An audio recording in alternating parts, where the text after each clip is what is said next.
હું જેમિશ લકાણી સુરતથી. હું એક્સકોર્ટ્સ ટેક પ્રાઇવેટ લિમિટેડનો સંસ્થાપક અને સીઈઓ છું.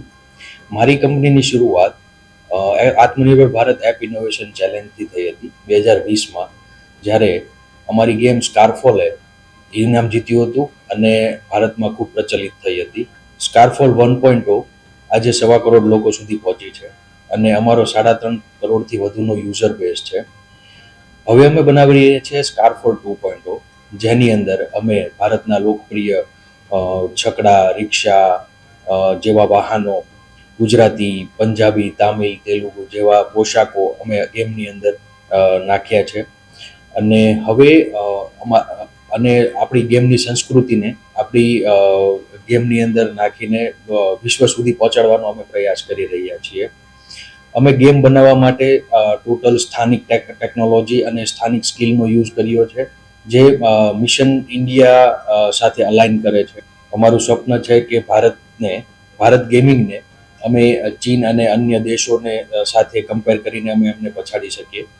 અમે એના માટે પ્રયાસ કરી રહ્યા છીએ અને જેમાં અમે હમણાં રિસન્ટલી જે વેવ સમિટ થયેલી હતી, જેની અંદર અમે પાર્ટિસિપેટ કરેલો હતો, જ્યાં અમારો સ્ટોલ હતો, બૂથ હતો અને આપણા માનનીય વડાપ્રધાન શ્રી નરેન્દ્ર મોદી સાહેબ પણ ત્યાં પધાર્યા હતા અને સ્ટોલની વિઝિટ કરી હતી, જેની અંદર એમણે મને સાંભળ્યો હતો અને મને શાબાશી પણ આપી હતી કે તમે ખૂબ સારું કાર્ય કરી રહ્યા છો. અમને આ જે મોટિવેશન્સ અને જે અમને સ્કિલ ઇન્ડિયા તરફથી મળે છે, એનાથી અમે ડેફિનેટલી જે અમારું સ્વપ્ન છે કે જે મેક ઇન ઇન્ડિયા અને ડિજિટલ ઇન્ડિયાને પુરવાર કરવાનું, એ અમે જરૂરથી કરીશું.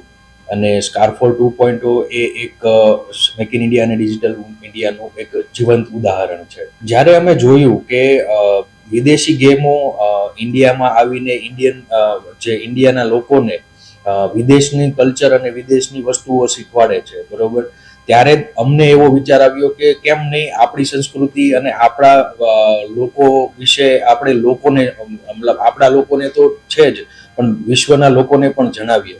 જેના માટે અમે ખૂબ બધા પ્લે ટેસ્ટ કર્યા, હજારો લોકોના ફીડબેક લીધા કે તમને આની અંદર જો અમે જેનેરિક કન્ટેન્ટ આપીએ કે જેની અંદર જે બીજી ગેમવાળા આપે છે, અને અમે આપણી ગેમના કલ્ચરલ ડીપ લોકલાઇઝ વસ્તુઓ આપીએ કે જે આપણી સંસ્કૃતિને રિપ્રેઝેન્ટ કરે છે, તો તમને કેવું લાગશે? તો બધા લોકોનો ફીડબેક અબાઉ 90% અપ એવો ફીડબેક હતો કે ના, અમને આ વસ્તુ જો મળે તો અમે definitely make in India yeah made in India જે છે એ જ વસ્તુઓ રમશું, નહીં કે બહારની જે ચીની યા પછી યુએસએની કોઈ બીજી સંસ્કૃતિની ગેમો રમવી. અમને મતલબ એના કરતાં વધારે બેટર અમે પ્રેફર એ કરીએ કે અમે ઇન્ડિયન સંસ્કૃતિની ગેમો રમીએ. જ્યારે મેં વિચાર્યું કે હું ગેમિંગ ઇન્ડસ્ટ્રીમાં આગળ જઈશ, ત્યારે મેં કોઈ એવો ટાર્ગેટ નહોતો કર્યો કે હું અહીંયા સુધી પહોંચીશ. હા, મેં મારા માટે ગેમ બનાવી હતી. મને એવું લાગતું હતું કે હું પોતે જો ગેમ રમીશ તો લોકો ગેમ રમશે. તો જે રીતે મને જે રીતે ગમતું હતું, મને જે રીતે ગેમ જોઈતી હતી, એ રીતે મેં જ્યારે ગેમ બનાવી ત્યારે મેં ગેમનું મેં જ્યારે લોકોને ટ્રાય કરવા માટે આપી, ત્યારે લોકોને પણ આ વસ્તુ ખૂબ ગમી. અને જે એ વસ્તુને પુરવાર કરે છે કે અમારી જે ટીમ છે ભલે નાની હતી પણ ગેમ બનાવવા માટે સક્ષમ છે.